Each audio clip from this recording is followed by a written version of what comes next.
Hello and good morning. It is February 1st, and this is our Monday edition of Mommy Upgrade Live. I'm Trista Perot, editor and owner of Mommy Upgrade. It's a lifestyle blog here in Dallas, Texas, where we talk about kids culture and DIY and baking and all kinds of fun stuff like that. And this is my BFF of a gazillion trillion years, Molly Johnson. I still want to call you by your maiden name. Most people do. Yeah. Actually, I always want to call you by your first married name. So in my phone, because I always screw it up, you're just the Molly. So Siri doesn't get confused. I hear you, because I actually made my usernames all pretty much Molly because I can't keep track. There you go. All right. So, and Molly, you want to, we both are bloggers, but we also both have a professional life. We are marketing consultants. My company is TPG and hers is MJ6. And I'll let you talk about you for a second. Yeah, so I'm Molly, and I say my work is MJ6 Marketing and Promotions, and my fun is MeggyMoo.com. So it's a kind of a hobby website of mine. It's crafting, but I don't usually keep up on it too well, but I try. I say that I binge blog. Yeah, that's a good idea. It's kind of true. It is kind of true. Okay, so I was going to look at our agenda today. We have a great topic to go over. We are going to talk about incentivizing kids for behavior, whether it's grades or sports or whatever. I think I left it in the other room. But while we're getting some people in the room to come watch the show, we have just a couple quick segments that we're going to talk about. And I think yours was first. Weren't you doing a review? Yes. So craft kind of DIY thing? Yeah. So I literally do probably a craft, a DIY a week. Probably something new, And so my new kind of obsession that I want to and if anyone's done it out there, I'd like to get the feedback. So I have no carpet in my house because I have 3 dogs and we've gone, from 6 kids. Now we're down to 2 here in the house. But, and so the pets and carpet made me insane, just insane. So I took out all the carpet in the house. And, but now I'm like, I need area rugs to kind of pull back in sort of the look of a room or warmth kind of thing. And I have a couple unusual spaces. My living room's really big, but I've got the furniture kind of cozy. And so I'm looking for all these area rugs. They're so flipping expensive and I can't find the right sizes. What did you say, area rugs? Yeah, like area rugs. Oh, okay. Surface rugs or whatever. I can't have any rugs like in my tile and stuff because my dogs will chew it up, but I have black wood floors in my living room. And so I want to do like a really cool, big, huge black rug. And I can't really find the size I want, and I can't really find the price I want. And so that's always my deterrent, the price. Dogs are dumb. They're expensive. So there's 2 areas that I don't have area rugs for. I need area rugs. So I want to try to make an area rug out of fabric. And so I've seen them a couple times. And if anyone's ever done it, I really want to know if it actually works or if it just looks like a piece of fabric on the floor. But basically the process is a couple different ways. You can get like at Lowe's or at Home Depot, they sell like floor mats for like on a roll. So it's really cheap. So you take that and then you take a piece of fabric and you attach it a couple different ways. You can take it by like a spray adhesive and then sew it or whatever. But then the main sort of piece to it is after you adhere it is like the clear coats of polyurethane base paint or like sealant. And so I'm like, well, it crack? Well, if it's a piece of fabric, so I was even looking it up at 3 a.m. And so, once you do the spray adhesive, then you do 3 or 4 coats of polyurethane and allow it each time to dry. So a water-based polyurethane in the fabric. This is the one blog I was looking into. And I wanted to know if anyone had ever actually had done that. I'm going to try it this week. I've got a couple different examples. So you can either use the stuff that they sell on a roll, you know, for economics, or you could get like a cushioned rug pad that you'd put underneath anyway. So it gives it at least a little bit of whatever.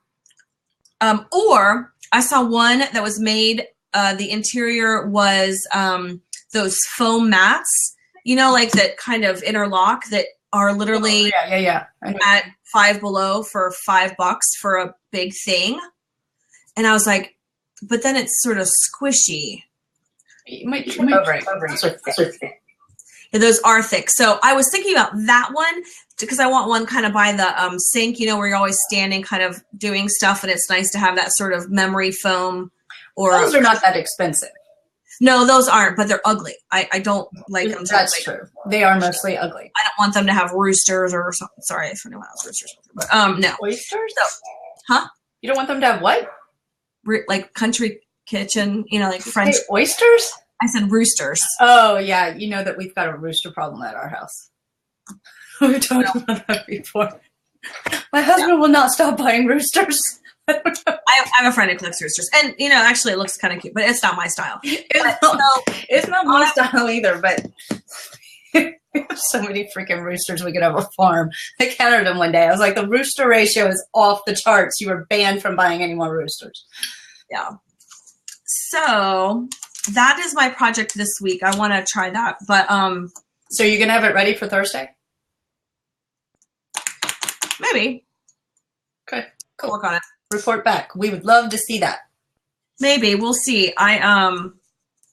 That's my plan. I was looking into those last night. So I've got one I kind of want to put in the living room to kind of test it. And that room is sort of, I mean, you've got black wood floors, which my dad tried to talk me out of it because he's like, it's going to show every little mark. And it really does.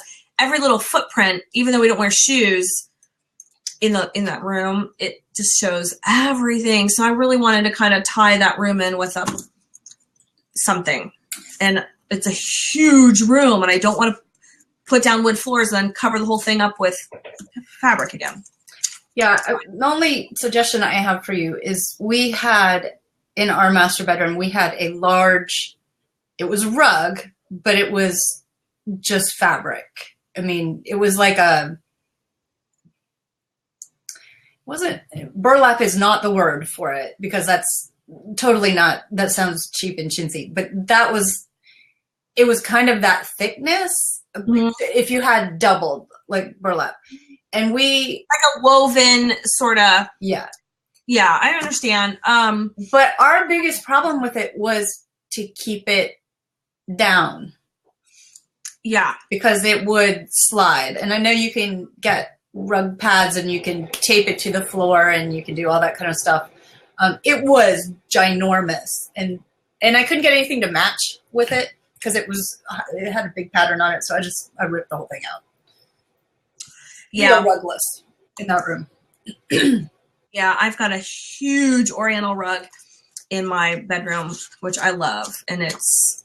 But I just wanted to play. And the other thing too, is sometimes, you know, when you buy something kind of expensive and you're like, you know, does it really work? Or if you evolve the room, buying, you know, that kind of main piece, and you're kind of constantly trying to work around that style. So I thought if I made kind of a round contemporary piece, and it was kind of, then I wouldn't feel so bad about just throwing it away if it just really didn't work after a while. Okay. So I want to play with that a little bit. And then the other thing is Megan's room. She's got wood floors in her room too. She doesn't really want rugs, but I think I could have a lot more fun with fabric colors and patterns in her room to have that. So I'm playing with that. I don't want to spend too much time on that, but that's my project this week. Okay. So will you use upholstery fabric? I'm going to test it with, oh, look, you made me a co-host. I did. I'm going to test it for the first time with, a thicker, canvasy material probably to get, I don't think, I can't really use like quilting cotton. I think that it won't hold up. It won't hold up. And so, yeah, upholstery fabric or Plus you have dogs in there. no dogs allowed in there. In your living room? Oh. How do you keep them out? I have. Oh, I will have. I would if I wish I could post these. At the time he was 12 years old, made me the most awesome. I thought I sent you pictures. Pallet barn door gates. I have the coolest, like, where I've had 2 people come in recently, like one to do that nest, and they both were like, "Oh my gosh, these are the coolest gates." I'm like, "Yeah, my son made those. He's 12." Wow. I think you need to show those one time. I don't know how to show them. Maybe with your phone or something. We'll figure that out. Okay, so we are building up to our big topic of incentivizing kids for behavior. One last little topic before we get started. I think I had something to share. So, I lived in Louisiana for a number of years.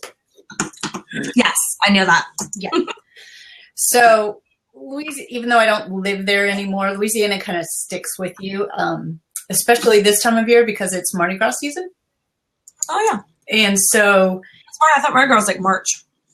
No, it's the day before Ash Wednesday. It goes from Three Kings Day or Epiphany to the Tuesday before Ash Wednesday. That's the Mardi Gras.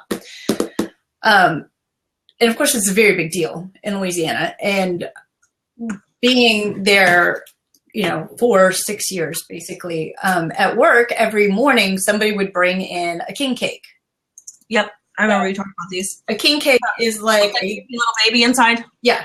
So if you don't know what a king cake is, it's a big round sort of cinnamon pastry. And they can have different kinds of fillings in them, like strawberry cream cheese or praline cream cheese or, whatever, but blueberry, whatever. Anyway, they're very specialty to Louisiana. And even in Louisiana, there are certain places that are better than others. And, so you want to get them from there. But once you leave Louisiana, they're just bad. There's like somebody on my neighborhood Facebook group who's going around to all the grocery stores in the area to taste test the king cakes. Okay. So do you have them in your grocery store in Ohio? No. Okay, so they have them at like the Target bakery. They have them at Market Street. They have them at Tom Thumb. They have them at all these places. So these bakeries are all trying to make them, and pretty much they're all imposters. We'll just put it that way. They're imposters, and there's a wide scale of good to bad. And I'm not going to rank them right now because I haven't actually tried all of them. I've tried a couple of them and said, I'm done. I'll just have them shipped from Louisiana. Well, we had family in this weekend, so I decided to get brave and try this. Oh, you make one? I made one. What's the distinction? Does it taste different or is it just color and it's moist? It's the texture, the flavor, everything. So I had this mix for a long time, and it's Papual's Mardi Gras king cake mix. It's nearly like making it from scratch yourself because like you have to let the dough rise twice. You're using yeast.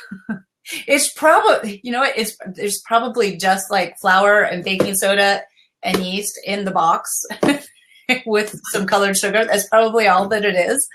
And it's $19.99. And yeah. No, actually, you can get these right now at Market Street. They're on sale 25% off of like $7.50, $7.49.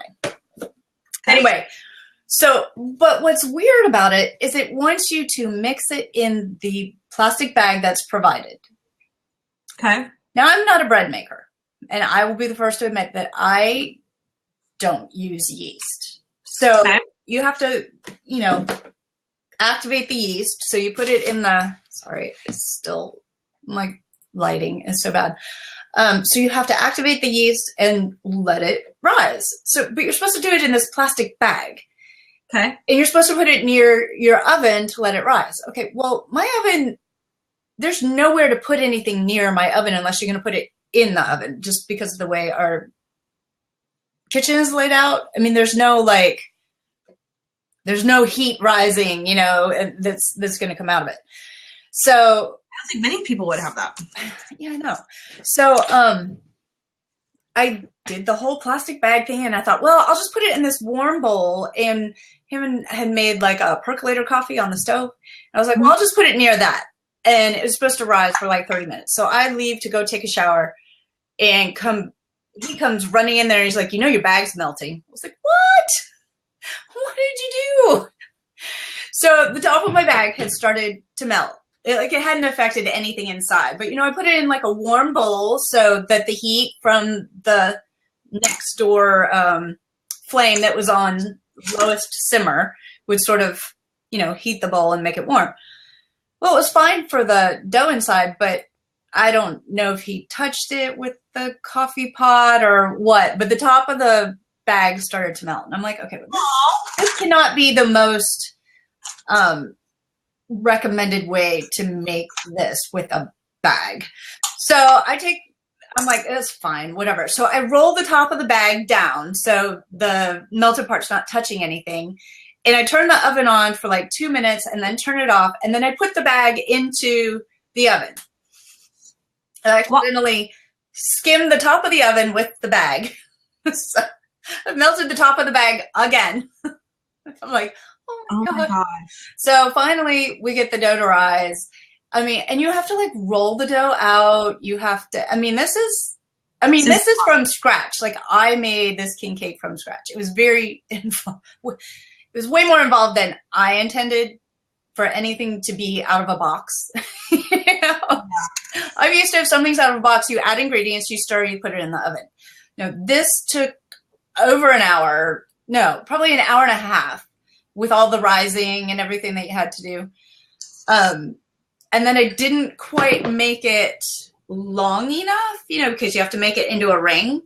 Right. So as it baked, the middle sort of came together. Yeah. The middle didn't turn out as well. But him and I have made king cakes before, not this involved. And he's got this special bacon, cream cheese, sugar cane syrup with bourbon kind of thing that he does. So we put that in the middle, and then he does the kind of candy bacon on the top. And I will say, aside from the very middle part of the ring, not quite cooking all the way, it was a little doughy. Yeah. This is the closest thing that I've had outside of Louisiana to king cake. That seems like a lot of work, though. It was a total time commitment. Like way more time commitment than I planned. But I went to the store and got another one that same day because I was like, what, it was really good. And I think I would make it again because now I've figured out the bag is not a good idea.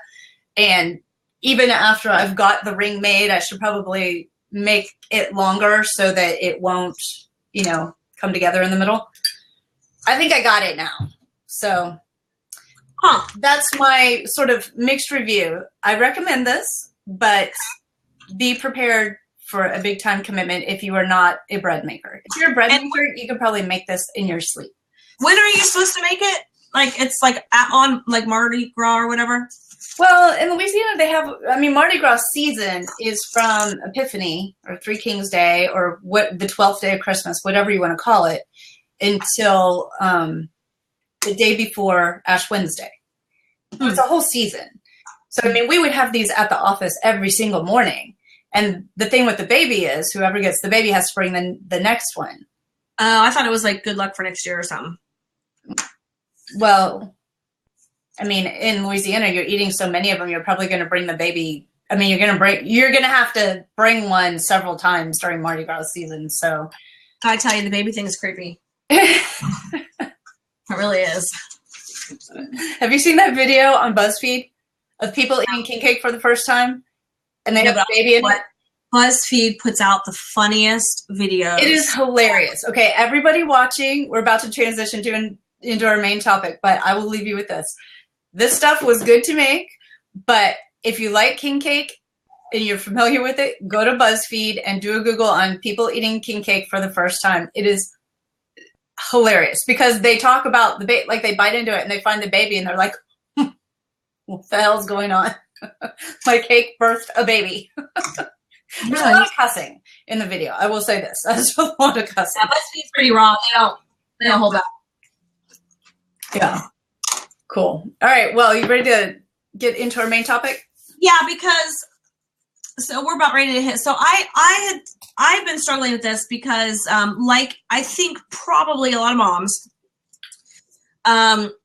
you know, I mean, there's two kind of layers to this sort of my thought process. I have two kids that have very, very different education abilities and styles and whatever. So I know this incentivification of any activity is a larger issue, but I specifically am thinking, okay, I wanted to incentivize my son's education, his approach. He struggles. So if I tell AJ, listen, AJ, I will pay you, think about this. Every A, I'll give you $1 because he's so short-term memory driven that he just doesn't see the consequence of one missed homework versus, so I'm trying to think of little tiny things I could be rewarding. He's 13. He's not going to do stickers or reward all that kind of stuff. And honestly, in his room, he has no TV, no computer. He loses his phone. I mean, we've taken away. So I got to do positive stuff. So I set up this thing and it initially, so I'm working the system with him and it works kind of. I end up not having to pay a whole lot because he struggles, but I'm paying for C's here, but he's got some learning challenges and stuff. So I'm trying to just pay for not an A. I'm paying for effort. Paying for effort. I am paying for effort on that one. Now, my daughter, on the other hand, she doesn't have to try. She's just one of those kids so far. I mean, it'll get harder for her, but she's in 6th grade and she has never not been on honor roll. She gets straight A's without even thinking about it. And so I didn't really think anything of it, but she said something like, okay, so I'm getting she's like, I'm getting like $400 this quarter. I'm like, what? What are you talking about? She's like, I've got 4 A's. You said you told AJ you'd give him $100 if he got an A. I'm like, no, the scale is different. The scale is different for you. I'm not paying you for grades. She's like, well, I don't understand. So the one thing is sort of having to deal with the fact that you're trying to do it different incentives or different disciplinaries for different kids, but should you really be paying for grades? So that's a hot topic. I tried to do a little web digging beforehand to see if there was.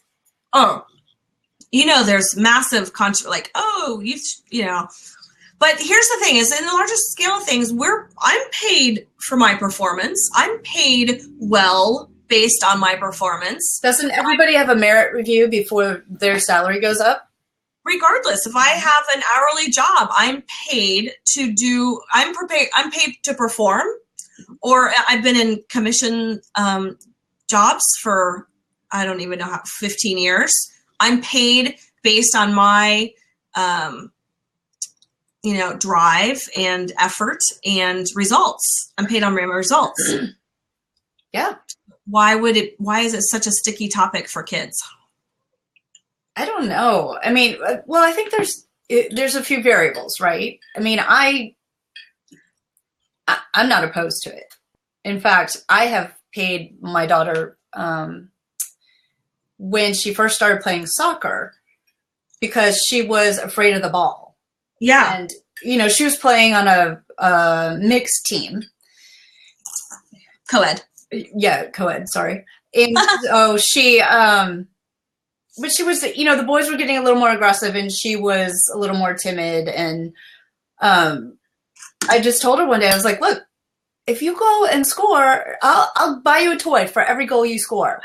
And that was a turning point for her. She scored 4 goals in that game. And I was like, wait, what? I've done the same thing in soccer too. And we had to do it kind of quietly because our coach was furious. Well, she was really young at this age. Why does it matter? What's the age? Why are you defending it with age? Well, I think as they get older and they have positions, you don't want to. No, you just figure out other things to do. I mean, well, that's what I mean. Like if they're playing goalie, well, then how many goals do you stop, or whatever. But no. But the other thing is you have to find the kids' currency, because I tried at the beginning. Okay, I'll give you $1 for every goal. Well, she didn't care about money. She still doesn't really care about money. I mean, I could tell her right now, if you get all threes, because of course we don't have grades, we have numbers, 1, 2, and 3. Yeah.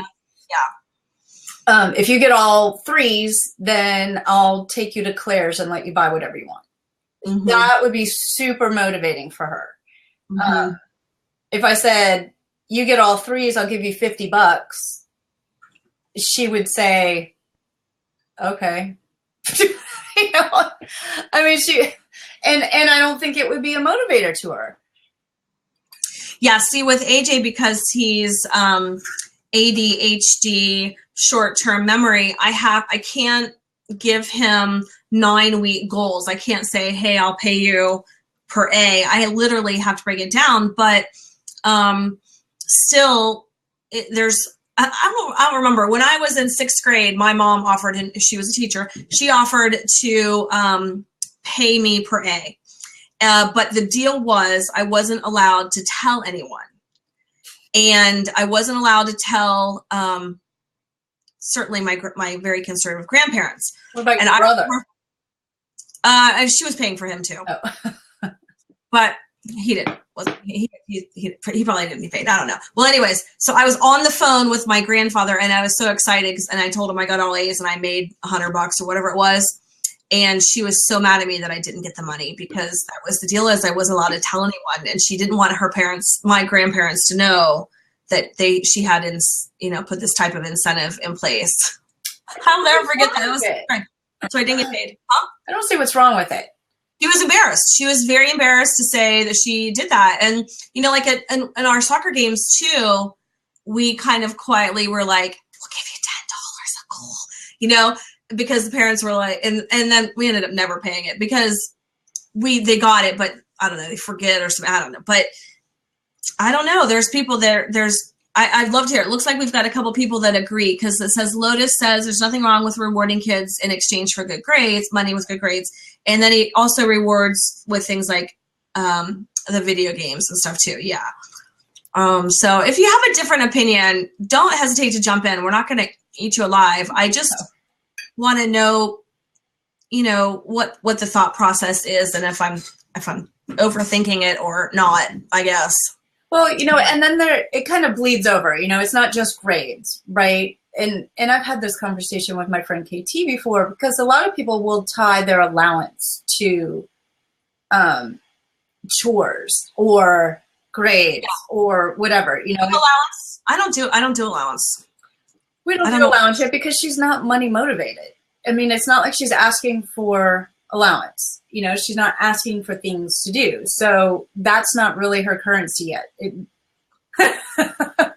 Okay, so maybe top marketer disagrees. Do you disagree? I just don't want well, and my kids are, at the Megan will be 12 tomorrow. So 12 and 13, money becomes more important. Sure. So, he came in right at the wrong time there, it sounds like. I want to eat your lunch. Yeah. So, well, we're talking about whether or not to pay your kids for grades, because that's kind of my topic right now. Grades or anything. And I guess there's a book, and I wish I had found it. I'll find it and try to put it on the blog. But there's a book that talks about, really setting a distinction between allowance and paying for behavior, because you want them to learn how to deal with money, right? So an allowance is there's a different means to an end with allowance. You want to teach them money management and not cloud it with, well, you didn't get a good grade, or you didn't pick your shoes up, or you're supposed to unload the dishwasher. You don't want to constantly tell them that they only get paid for doing something. You kind of want them, and I may not be relaying the whole gist of the book. No, I haven't read it, but that same theory. You've got two different lessons that you're trying to accomplish there. You're trying to let them understand money management, which I don't think overall Americans or us or me do a very good job, of teaching kids proper money management skills. They just sort of have to figure it out on your own. I don't think that's a great idea. And then also then the incentive for what you're trying to reward for their behavior. So I can see why it should be separate and not, you shouldn't punish, for something, but maybe then it's okay, here's your allowance, but then here's your base pay. Your base allowance is this. Salary plus commission. Do these things like I do. I get a base, I could get a base pay plus if I earn. And then I can do, if I show initiative and show other things, then there are opportunities to increase my profit, I guess, my allowance. Sure. I've never been very organized enough to get the chore chart associated with an allowance. I've tried, and it just doesn't come together for me. I don't know. Plus, she doesn't really care. If we tell her to do something and that's her job, then she just kind of does it. Yeah, that's true too. I don't have a hard time getting my kids to do the chores. I don't. We ask them. They have several things that they do repetitively. They have chores every day, and they just do them. So maybe that's kind of the thing too, is that we've never said, "Oh, I'll pay you to do this." If you set that stage up early on, then the game's over. Then they're going to expect to be paid all the time and expect to be paid more, right? I think I saw Bianca jump on. Hey, Bianca. So, Bianca, we're talking about paying kids for behavior. Do you do that?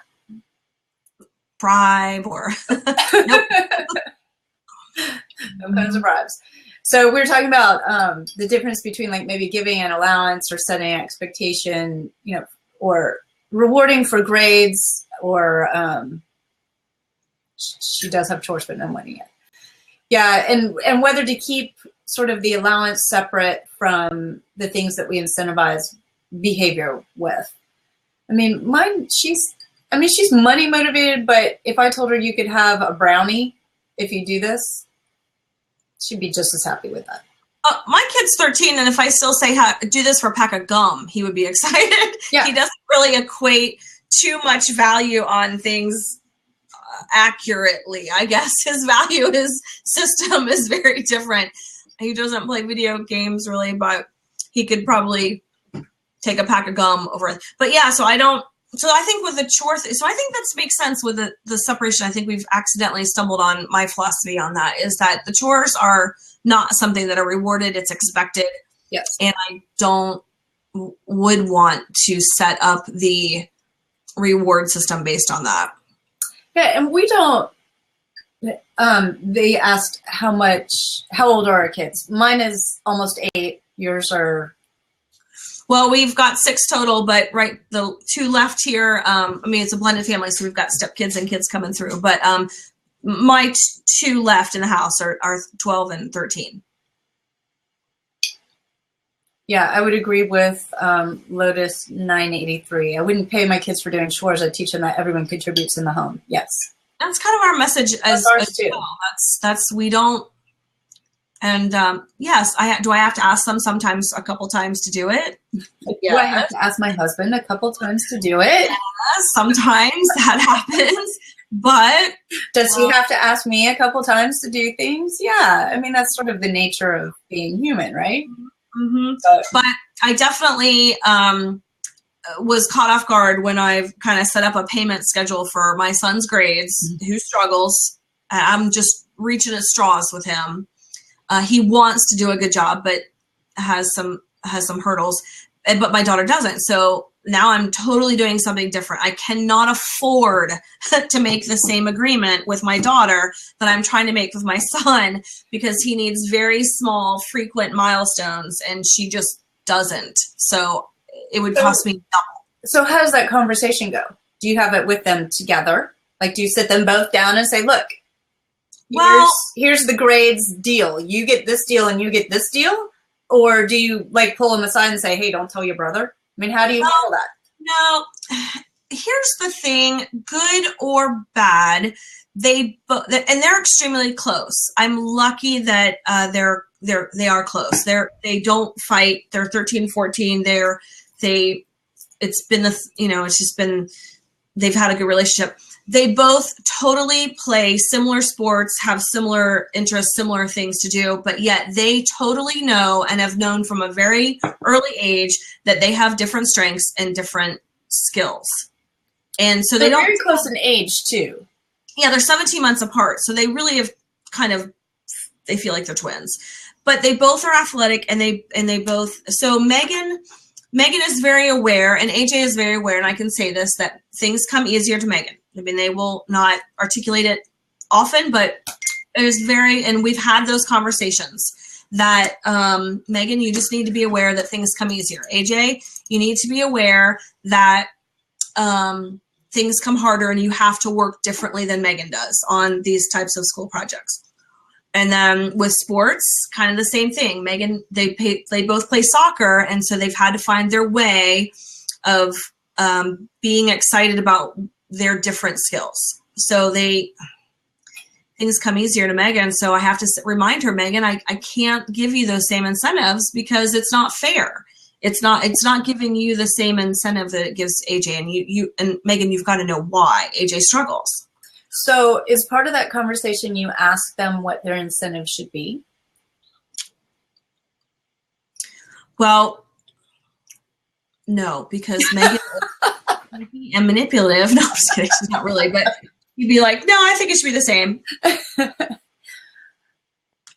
But you know what? That's interesting, because I saw a cartoon this weekend on Facebook, my major news feed. And, it was certainly in relation to the equality and the diversity issues in Hollywood, but it had a little cartoon, and it had okay, so I'm not going to describe it. So there's this fence, and there's a game going on behind the fence. And there's three kids or people that you see their backs, and they're each on an equal box.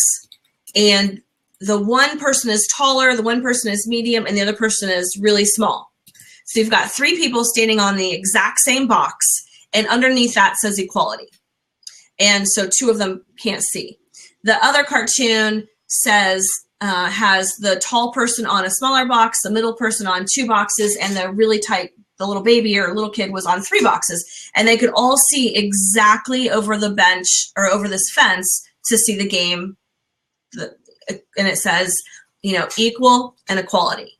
So equality doesn't have to be the same thing. It just has to give people the same opportunity. So I'm not going to get into the controversy of diversity in Hollywood. I'm not knowledgeable enough to speak of that. But when it comes to my kids, I have to look at that the same way. I have to be able to provide them an equal incentive, but it doesn't mean it's exactly the same thing. Yeah. So what's one of the most outrageous things you've heard parents give for grades? Money? I mean, like what Anything. I don't know. We were throwing some big numbers at a couple soccer games, though. Pretty embarrassing numbers paying for goals. But I don't know I haven't talked to other parents about if they're paying for grades. You haven't? It just sort of came up the other day when I was talking to them about it. So I don't know. Do you have other friends that pay for grades? I don't know. I'm going to have to ask now, I guess. I should have polled them before this conversation. So is it a dirty little secret that parents pay for grades? I know, I'm telling you, since I was in 6th grade, and my mom refused to pay me the money because I accidentally told my grandfather. I feel like it's maybe an embarrassment thing. Well, I don't know. Okay, so when I was in college, my parents told me, we'll pay for your sorority, we'll pay if you keep your grades to A's and B's. If you want to be in a sorority and you want us to pay for it, this is what you've got to do. And so that was the baseline. I had to do that. They made me get a job for all the money that I wanted to have, you know. that was completely separate. But that's a way of incentivizing your kid too. I mean, if they're not, I guess part of the controversy is if they're not motivated by self-fulfillment, should you put an additional incentive on them? You know, it brings up, you made me think of something. So my friend, you know, we're talking about older kids. She told her son that she would pay for the apartment if he stayed in school and got good grades. Mm-hmm.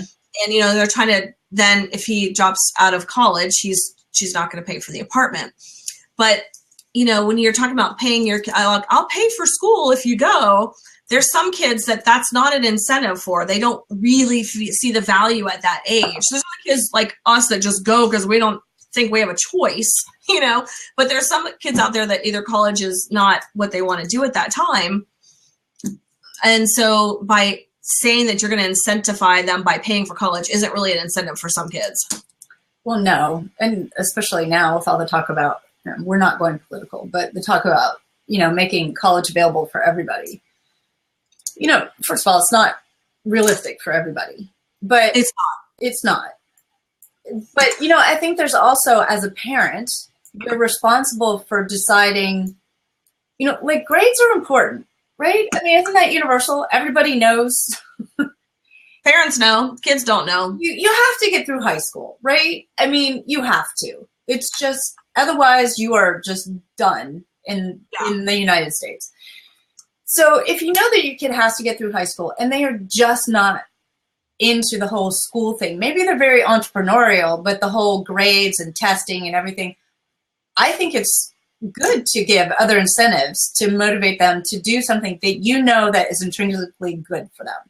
Yeah, ultimately, they don't see the value in it, but you've got to figure out how to trick them. You have to do it. I mean, that's like a non-negotiable, right? Mm. But say my kid, okay, she's not interested in golf at all. Like none. Right. My husband wants her to be interested in golf. Same thing. She's not interested in all at all. So we think it will be a long-term corporate skill for her to have. Exactly. You know, it's important for her later on. But at this age, at 7, you know, he's thinking long-term, there's more girls' golf scholarships. She needs to play golf. So he wants her to play golf. She doesn't like golf. So if he puts money on golf or candy or whatever it is, I mean, because to get her to play golf, we've said we wanted her to go to a golf camp because we thought, well, maybe if she just did it for a couple of days with friends, she might have a different attitude about it. If she's playing with friends and not her dad, who takes golf very seriously. Right, very seriously. I mean, so seriously that she was like being a 7-year-old on the course, so he made her run alongside the cart to get the wiggles out. Yeah. Golf is tough for 7th, but we did the same thing. We literally had to bribe Megan to go because at some point we were hoping that that skill will come in handy, but. Right. So what we told her was, okay, you know, because he kept struggling with it. Well, I'm going to sign you up for this golf camp. No, I don't want to do golf camp. Daddy wants you to do golf camp. I don't want to do golf camp. I'm not interested in golf camp. And I said, Tegan, look at me. What if we get you golf outfit for each day of camp? Would you be interested in it then? I'll go to golf camp. There's her currency, you know, and then you can get her into it. And if she still doesn't like it, then, you know, cut it off.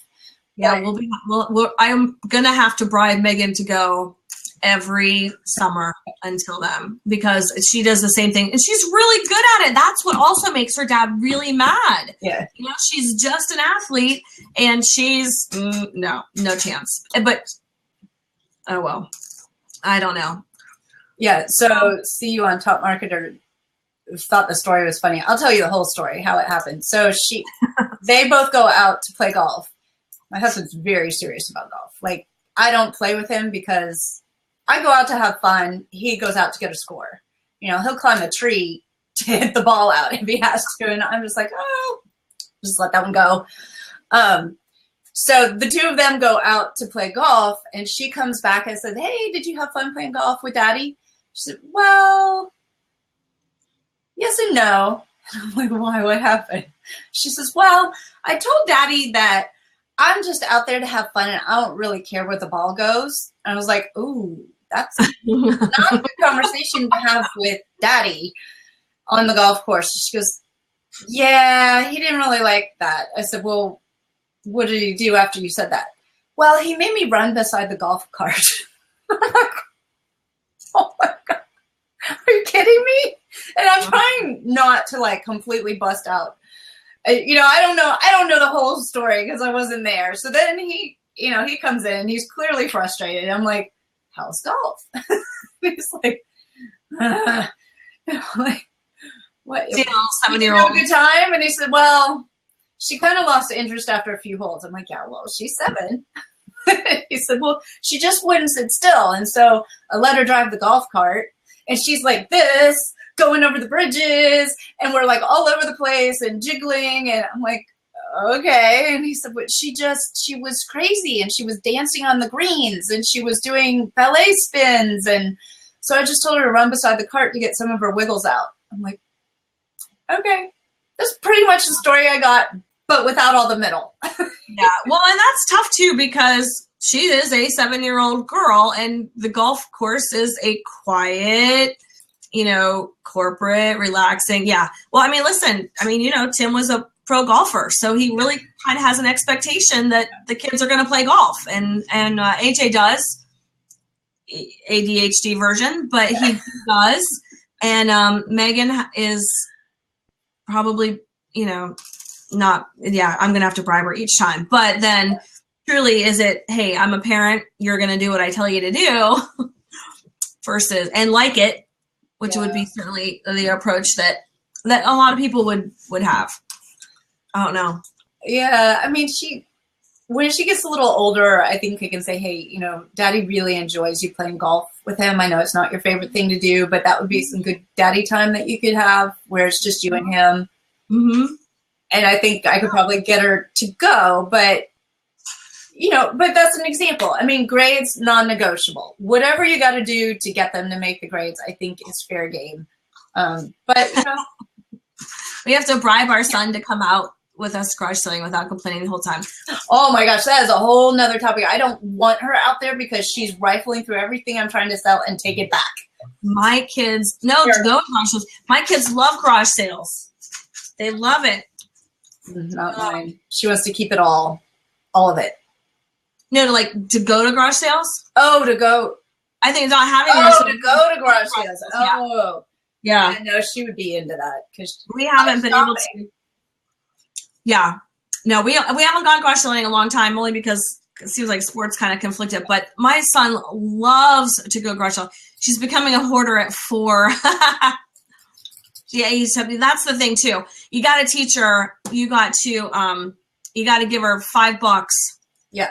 And say it's your choice. I think, that's what I do with my kids. I say, here's what you got. So if you blow it on this ugly stuffed animal on the first stop, you're done. You're done. I don't want to hear it. I have to do the same thing, right? And I kind of say, okay, I'm going to see what I find. Here's my budget for the day if I'm going to go out and do stuff. So the kids have to kind of get that too.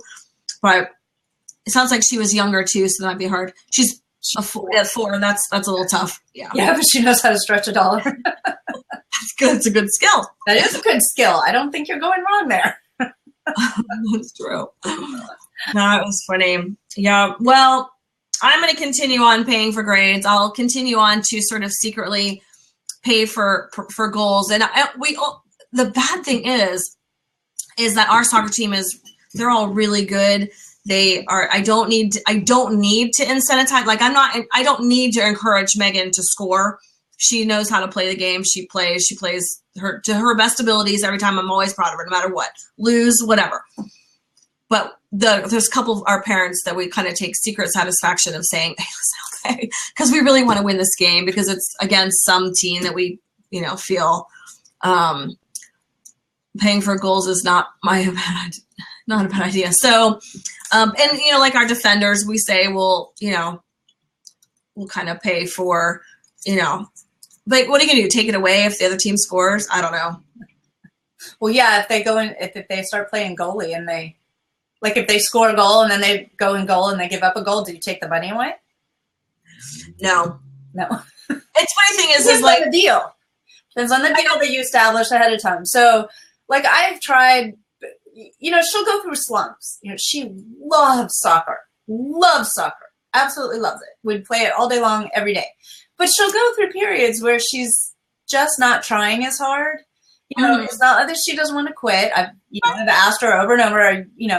I see your style of play is a little different. You don't seem to be as hungry for the ball. Do we need to take a break? No, mommy, I'm fine. Okay, well, I've put it out there. Okay, well, I'll pay you for good plays. Like not just scoring. I mean, she plays forward, so I mean, scoring is easy for me because that's. She's off in the center. So that's what she's supposed to do. But, if she's on defense and she has a great save or I see something, I've told her before, well, I'll pay you for good plays. But that's really hard for me to keep straight in my head. It is really bad. And I think the key is sort of when I kind of roll it over into soccer is that we are trying to tell them it's important to do your best, and to keep trying. Because you're right. I don't really care if they go out there and lose and get their butts kicked and stuff, but I definitely want the lesson of sports not to be scholarships when she's in college, but if you participate in something that you do your best no matter what. There's so many components to sports. There's teamwork. We're going to talk about sports too. Life goals. What'd you say? I said we're going to have a whole blab on. Oh yeah, being a good sports parent. Yes, for sure. I think that's a nice segue. Aren't we doing that later this week? Sports I think parenting? so, on Thursday. I think. Is it Thursday or is it the following week? Oh, that's right. Because this Thursday, I think we're doing a recap from our craft thing tonight. Yes, I think we are. We have a big event tonight that we'll be recapping on Thursday. We do. That's kind of exciting. Okay, so Molly and I, in addition to being marketing mavens, we also participate in this craft exchange that I started 3 years ago. Can you believe it? No. 3 years ago. So we've been doing this. And so I've gathered women from all over the country and who are similar to us. I think every one of them works too. Well, maybe not all of them. But what we do is we do handmade gifts for one for each other. And so we don't tell anybody what we're making. And then on Craftmas, we exchange them and we talk about how they were made. So what products we use, what technique, what was good about, what was fun about the project, what was a major fail about the project, whatever. So if you're into crafting, we'd love for you to join us because tonight we're actually going to do Craftmas on Blab. Yeah. So we'll have the seats filled with some of our different locations. We've got New York. We've got 2 locations in Ohio. We've got Tennessee. We have Texas. And one of our girls who's not joining us tonight, but she's in California. So we actually have 5 locations now. And so we have like a little, each of those hubs have a gathering or a party or, whatever kind of pre-Craftmas. And today's, we do it 3 times a year. It's just a 3 times a year thing. Because most of us do work and we don't have enough time to do it monthly or anything crazy like that. So this theme for this round of Craft Exchange, which I believe is our 10th exchange. Oh, wow. Yeah, I think it's our 10th. Our theme this time is the movie Steel Magnolias. So each time I try to set out a theme, it could be a book, it could be a holiday, it could be a genre. Reminds me of an episode of Seinfeld. Festivus, yeah. Festivus for the rest of us. Yeah, so tonight we'll have the unboxing. We will have the unboxing of the Craftmas projects. And we're going to do that starting at 6:30 p.m. Central. And so I'll have the link embedded both on my website and then we'll also do it on Blab. If you're on Blab, you can watch us here. Otherwise, you can watch it on the website. So it'll be me and Molly and what do we have, like 20 people now? 18 or 20? I was just about that, probably 18. So there'll be 18 different crafts, all around Blush and Bashful. Yeah, I got a lot of flack for this theme, but and some of us, like Molly, have never even seen the movie. So, Bianca, are you joining us tonight? Type us an answer since you won't get in the blog. I'm going to try. Okay, good. Cool. All right. Well, I think that wraps our show for today. And join us on Thursday. We'll have a roundup of our many